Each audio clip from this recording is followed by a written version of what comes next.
سازیên sivîlên Amedê wek Baroya Amedê, Komeleya Mafê Mirovan, Hukuknasên Mezopotamiya, Wexfa Mafê Mirovan a Tirkiye û Odeya Bijîşka na Amedê di derbarê operasyona Farqînê ku ji aliyê polîsan bihatî li derxistin de gihîştin wê qeneetê ku dema operasyonê de ji gelek aliyan ve hukuk hatiye bin pêkirin.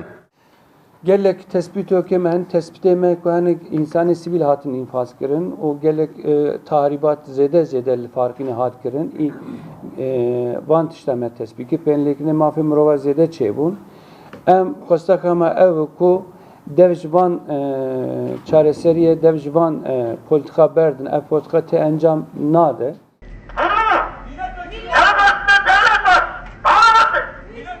Di raporê de hate amajekirin ku xelkê Farqînê di dema lêkolînê de gotiye, dema operasyonê de her çiqas wan ji polîsan re gotiye em sivîlin guleyan bernedin me, polîsan guh nede eveyekê û gule li xaniyan reşandine. Biz resmen savaş görüntüsüyle karşı karşıya kaldık.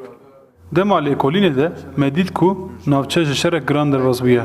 Li gelek deveran polîs bêyî destûra dozger hebe, ketiye xaniyan û talan kirine. Her wiha bi zanebûnî ragihandin, kehreba û av hatiye xwedkirin.